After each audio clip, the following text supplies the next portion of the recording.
Welcome to the SEC Unfiltered channel and this Tuesday night SEC basketball reaction brought to you by our buddies over at FanDuel. Guys, visit FanDuel.com SECU to join today and get started with $300 in bonus bets. That's a lot, guys, if I'm being honest. When you win your first $5 bet, guys. Again, this reaction brought to you by our new title sponsor, FanDuel. Proud to be with those guys. 3 games here now where we're starting to split it up a little bit. Who's getting the bye weeks? Oklahoma's on a bye, kind of a bye midweek. Auburn, Kentucky. We're starting to get in that. So we're going with 3 and 3 now on Tuesday and Wednesday nights. Only 3 games. Only 3 games to cover tonight. Home. If you're a home team, winner chicken dinner. Tennessee held serve at home. Alabama held serve at home. Texas ended up holding serve at home against Missouri. So it was a good night to be a home team again. We've talked about how hard it will be to win on the road this year. We've seen some teams go get some tough road wins, to be fair. It hadn't like just a home team that just totally just locked it down and got that boa constrictor type mentality here. I mean, we've seen some tough road wins. So with Alabama on Saturday against Kentucky. But let's get right to it. Tennessee gets a big win over Mississippi State at home. Good bounce-back win for Rick Barnes and the boys. 68-56, Tennessee over Mississippi State. Tennessee shooting 41% from the field, 35% from beyond the arc. Mississippi State 33%, 30% from beyond the arc. Tennessee 36-31 plus 5 in rebounding percentage. I mean, Mississippi State was terrible from the free throw line. Only 12 attempts from the free throw line, but 8 for 12. Whereas Tennessee was 92%, only missing 1 free throw. I mean, that's going to be a big difference there. Turnovers, not too big of a difference. I mean, Tennessee was +1, 11 to 10, wasn't bad there from that perspective. Tennessee kind of just controlled this whole game, though. I thought this game would be a little closer. I thought when the line came out 6.5, 7, I thought, maybe this game, I thought Tennessee would win. Wasn't worried about that. This is a good bounce back spot for Rick Barnes and them to come back home. Really a bad spot for Chris James and his team to get this Tennessee team. After probably coming back for that trip to Vanderbilt, the trip from Vanderbilt, the loss at Memorial on Saturday, and kind of getting refocused again. This is usually a bad spot to get a well-coached team, and that is what Rick Barnes and them are typically, and normally that's what they are. So, I mean, it kind of is what it is. I just thought Tennessee just played pretty solid across the board here. I mean, it felt like they just kind of controlled this game really from start to finish. I mean, there was really – again, you look at the stats, the box line here, and I need to go back and watch the highlights here. I had this on one of the TVs as well here while the Alabama-Vanderbilt game was going on. So, again, we're reacting as these games are finishing that just wrapped up with Missouri and Texas. So, it's interesting. You're reacting live. You're like, where was this game specifically won without having to really go back in fine detail with a fine-tooth comb and watch like we will after this?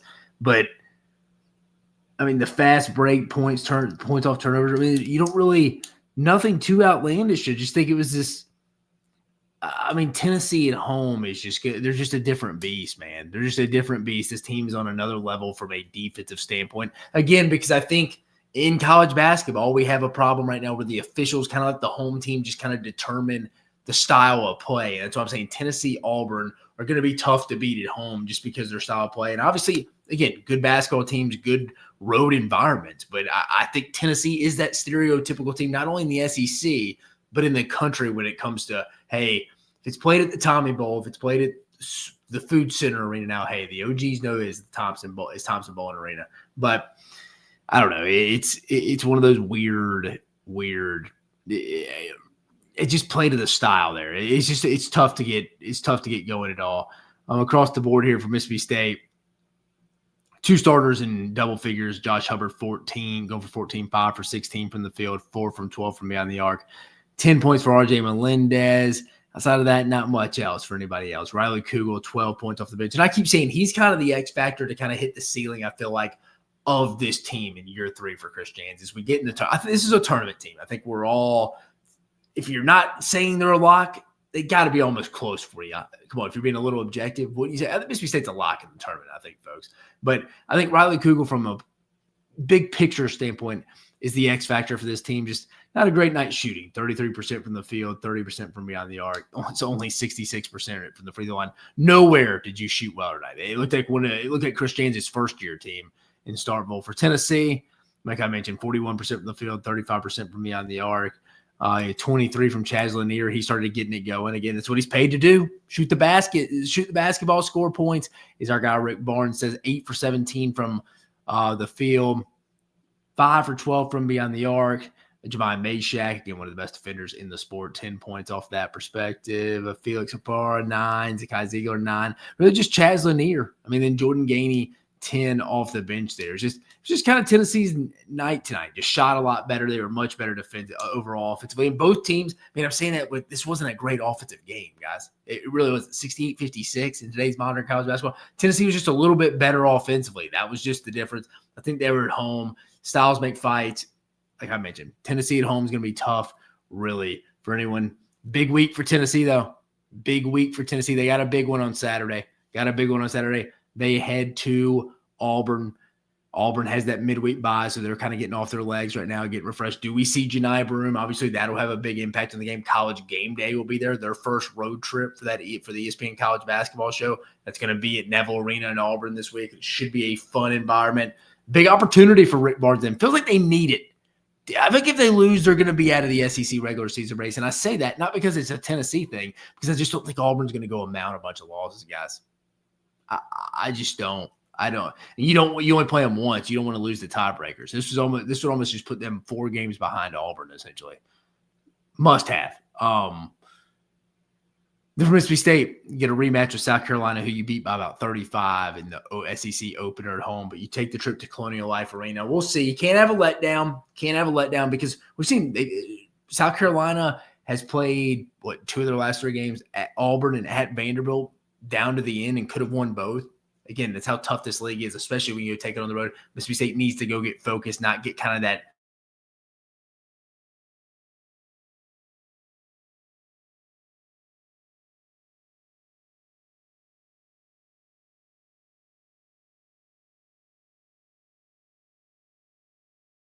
you're trying to get one of those top 4 spots, and that is key. But again, Tennessee getting the 68-56 home win over Mississippi State tonight. Tennessee improves to 17-2, 4-2 in conference play. Mississippi State 15-4, 3-3, sitting at 500 in conference play now.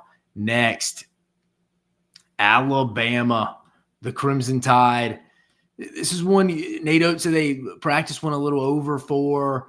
He was a little late to his press conference on Monday. They were not going to let Ole Miss happen again. Alabama gets the 103-87 win over a much improved Vanderbilt team. I want to give a tip of cap right off. I know we give the flowers typically to the winner, but I want to give Vanderbilt a tip of the cap. That team kept gutting it out. Again, Bama controlled most of this game. I feel like anyone who watched it from start to finish, again, I had both. What I liked about the 3 games today is you could kind of mirror it up. You had the Tennessee-Mississippi State game, Vanderbilt, Alabama, and then you had the Han Solo game tonight. You could just lock in on that Texas-Missouri game. My point being, if you watch this, you never felt like Alabama was really going to lose, especially in the second half. I don't even think the lead got down to single digit. Didn't even get to 9. But Vanderbilt could have just packed it in, especially after a big win in Nashville against the in-state rival Tennessee. But they didn't. They kept fighting, hit some big threes, hit, I think, 6 threes out of their last 7 possessions or something. It was something unbelievable. But big bounce-back win for Alabama. Big bounce-back win. And I say that after a big win from Kentucky where you could have had a letdown. But maybe that's what that Ole Miss loss is what woke them up. They needed that. They needed that reality. Nato kind of insinuated that. But Alabama shoots 56% from the field, 36 from beyond the arc. Vanderbilt 38% from the field, 42% from beyond the arc, 11-26. Yeah, Vanderbilt got hot down there. It's what kept them in the game and kind of in that shouting distance, 10 to 12 points, 10 to 13 points, kind of kept them at that distance a little bit there. Free throw percentage, Vanderbilt 77%, Bama 67%. I think Bama at times is either really good at the charity stripe or they're just not good in individual games. It changes. Rebounding, Alabama 44-39. Again, Vanderbilt's been rebounding. I thought it'd be a little more than that. Vanderbilt's been rebounding the basketball a little bit better. Offensive rebound, 17-9. Defensive rebounds, though, Alabama 35-22. I mean, Vanderbilt's an improved team. Remember, I always say this: they got out-rebounded in non-conference play by a Jackson State team. Last time I checked, coached by Mo Williams, one of my favorite Alabama players of all time, one of my favorite SEC players of all time. They got out-rebounded by them, and Jackson State's terrible. So give Mark Byington them credit. They're getting better. They really are. 10 turnovers for Vandy, 11 for Alabama. Nothing too bad across the line, though. Alabama's largely 22. Vanderbilt had an early 5-point lead in the first half. For Bama here, you had 3 starters in double figures. Jaron Stevenson with 10, Grant Nelson with 10, Mark Sears, 6 out of the last 7 games, getting kind of back to his SEC Player of the Year type vibes we saw a lot last year. 5 for 12 from the field, 1 or 2 from beyond the arc. Didn't shoot a lot of threes tonight, 21 points. So one of the more consistent players we've seen in the SEC, maybe ever. I mean, it's getting to that point how consistent he's been. Mohamed Diabate, 22 points, just doing big-time things. He's the Draymond Green of this team. He is. He doesn't really fit what Nate Oates wants to do, but he's just kind of that X-factor guy, the blue-collar points, always winning the hard hat. They calculate their own system and like kind of hustle plays, loose balls, rebounds, stuff like that. Mo Diabate wins it all the time. And remember, second round against Grand Canyon last year, they don't win that game without Mo Diabate getting some getting some second chance buckets off missed free throws and ones, going to the free throw line. He's just the guy, the X factor, the Energizer Bunny. Yeah, well, he makes some dumb turnovers at times, sure, but you can live with it with the energy he brings, the ability to rebound. I mean, how many boards he had tonight? 10 rebounds. Just a cool double-double for our boy Mo Diabate tonight. Just a fun player to watch if you enjoy college basketball. Get you excited. You can tell. I'm excited about that. Aiden Holloway, been really good since conference play start, is really locked into his role. 22 points, 8 from 11 from the field, 8 for 11 from the field, 4 or 6 from beyond the arc, 2 for 2 from the free throw line, 4 rebounds. I mean, pretty complete performance for Alabama. And honestly, I was pretty impressed by Vanderbilt from not, again, the score you maybe gave. It's a 103-87 home win for Alabama. No, Vanderbilt kept fighting. They kept putting themselves in some positions to win. I actually thought Alabama played pretty well tonight. I did. That was kind of the bounce back performance you wanted to see. You didn't think they would go take another loss at home like they did to Ole Miss this time last week. I mean, we were kind of all astonished with the 21 turnovers they had at home. And give Chris Beard and them tip of the cap. The defensive game plan was there, but man, Bama gets a 103-87 win. What's next for Bama? Bama host LSU on Saturday night. Again, if there's not an easy stretch in this league, but if this was it was this week. It was getting Vanderbilt at home, LSU at home. Before you go head to at Mississippi State, you go head to the Hump in Starkville next Wednesday night. Bama gets LSU at home. That's one you feel good about. For Vanderbilt, let me check off the doors. Vanderbilt hosts Kentucky at home at 2:30 p.m. Eastern. So it's another opportunity. Again, you don't want to lose home games, but again, Kentucky's got that midweek bye. They're going to come in a little refreshed after the loss to Alabama. They're going to be trying to get them one too. Like, again, this league is a little bit more who's hungry on that day, who's a little bit more desperate. That's what this league is a little bit at times. Coming into that day, who's big? I'm going to throw that first punch, man. Let's see how they react. That's where I kind of think Mark Pope's team's coming in. Vanderbilt kind of getting them in a weird spot. I could see them coming out a little edgy from that perspective. But no, I mean, both teams here, nothing to hang your hat on if you're Vanderbilt. Again, Alabama improves to 16-3, 5-1 in conference play, just on the heels of Auburn, just nipping on the heels. I think they're really the only team left that could probably catch Auburn from a regular season crown perspective, unless Tennessee goes to Auburn this week and wins, which would be massive for them and some other teams in the league. Vanderbilt drops to 15-4, 3-3, sitting at 500 in conference play now. And then finally, the nightcap. Oh, sorry, guys. Before we get to the final whistle, let me tell you about that first whistle. Because, again, we're on our final game, only 3 tonight. I was about to get on that final whistle and talk a little Missouri, Texas. Let's talk about a little first whistle here. From the first whistle to the final drive, FanDuel, our new title sponsor here at the SEC Unfiltered channel, takes the NFL playoffs to the next level. Because right now, new customers can bet $5 and get $300 in bonus bets if you win. That's $300 in bonus bets if you win your first $5 bet. The FanDuel app gives you everything you need for live bets, same game parlays, and so much more. Plus, when you win, you'll get paid instantly. Just visit FanDuel.com/SECU to join today and get started with $300 in bonus bets. That's FanDuel.com/SECU. Make this playoff season unforgettable with FanDuel, an official sports book partner of the NFL. Must be 21 plus and present in select states. For Kansas, in affiliation with the Kansas Star Casino, or 18 or older and present in D.C. First online real money wager only. $5 first deposit required. Bonus issued as non-withdrawable Bonus bets which expire 7 days after receipt. Restrictions apply. See terms at sportsbook.fanduel.com. Gambling problem? Call 1-800-GAMBLER or visit fanduel.com/RG. Call 1-888-789-7777 or visit ccpg.org/chat in Connecticut or visit mdgamblinghelp.org in Maryland. Hope is here. Visit gamblinghelpma.org or call 800-327-5050 for 24/7 support in Massachusetts or call 1-877-8-HOPE-NY or text HOPE-NY in New York, folks. Again, final one we got here. Let's bring her up.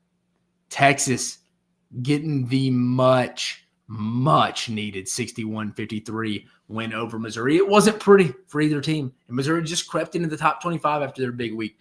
Going on the road, beating Florida, coming back home, handling Cal and Arkansas, snuck into the top 25. This is going to be a tough matchup because, guys, like we mentioned going into the show, it's tough to win on the road in this league, especially against a Texas team that does have talent. I don't really like the style of offense they play. If you listen to my show, I talk about it all the time. It's just kind of the Trey Johnson, Arthur Kaluma show. And it works at times. It can beat teams like Missouri at times that can be a little bit offensively limited, I should say. But Texas getting the 61-53 win, and it was a must win. Had to have it. Couldn't have dropped to 1-5. Couldn't have dropped. Had to have it. Texas is still fighting for an NCAA tournament bid. We can officially say it tonight. Obviously feel good about Missouri, but where we stand right now. But specifically to the game, Texas shot 34% from the field, 20% from beyond the arc.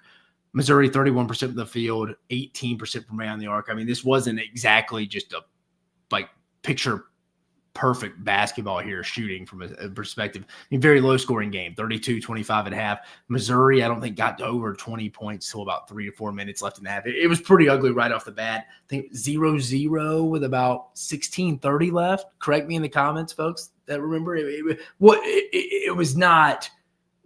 wasn't something to go right home about from an offensive basketball standpoint. Well, let's just call that. 70% from the free throw line for Missouri, 76% for Texas. Rebounds, +8 for Texas on the rebounding side. About similar, 14-8 on the offensive side. Turnovers, 11-5. Again, Missouri didn't turn the basketball over, didn't force over 11's not terrible in today's basketball age, so I'm not going to get on Texas too much from that perspective. Felt like Texas kind of controlled most of this game, though. Missouri fought back, kind of got a lead late. Texas overcame it and ultimately won. But again, Texas had a 10-point lead at one point, took the lead into half by 7. I mean, it was just a game Rodney Terry and them had to have. That's kind of the storyline to me. Let's talk a little Texas here. 14 points for Arthur Kaluma, 4 of 10 from the field, 1 of 3 from beyond the arc, 12 points for Trey Johnson. And outside, it wasn't a great performance for anyone. Trey Johnson wasn't even great tonight. 3 of 15 from the field, 1 of 8 from beyond the arc. What was he kind of doing when it wasn't going well for him offensively? It looked like he was handling it well. You could tell he was really still checked in. I mean, in between fouls, they're huddling before free throws. You could tell he was holding guys accountable. He was still involved in the game. And that's tough for a freshman McDonald's All-American who's struggling offensively to kind of stay engaged, especially when you're a 1-4 basketball team right now. You can easily check out. I give him credit. I give him credit for that. He stayed real engaged in this game. And again, it wasn't pretty for either team. I mean, it isn't anything you're going to be like, oh yeah, it's one of the better games of conference play so far. Well, it's honestly one of the more ugly games. But if you're Texas, you'll take it every day of the week, twice on Sunday, because you had to have it. Missouri, it's something.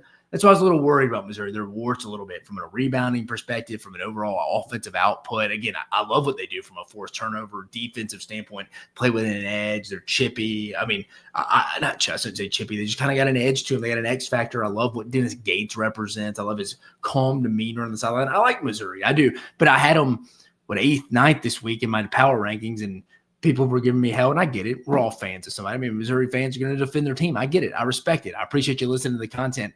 But I see some people having them at 4 or 5, and I'm like, we're judging them off one win at Florida, folks. I still think this team has some holes in it. Again, they have another phenomenal win against Kansas.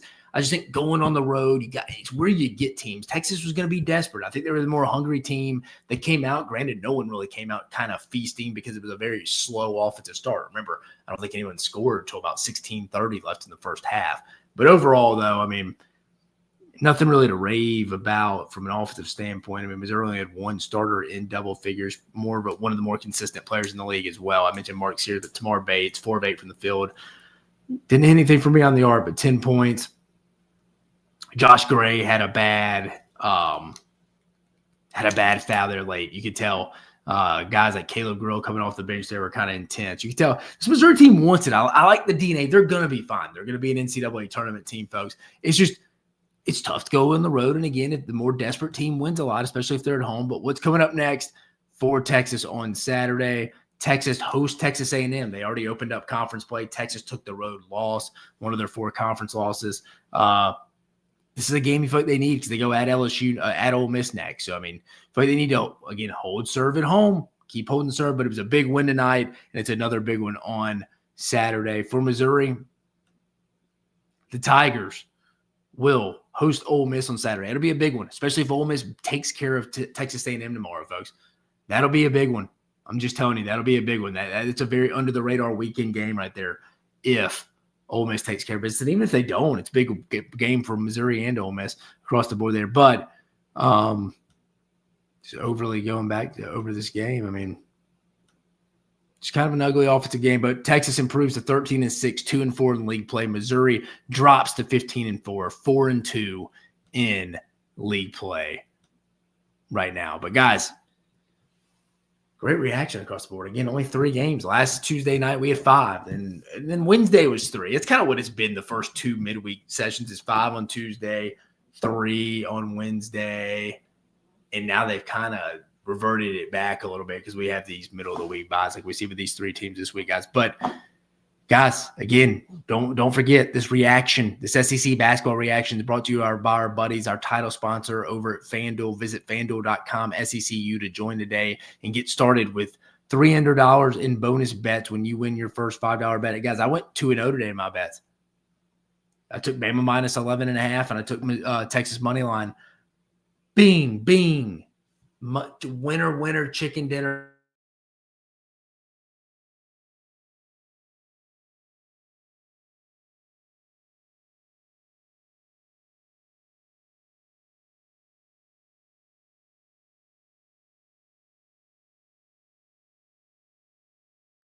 It's the best SEC content around for SEC football, basketball, and baseball. Baseball, just around the corner, guys.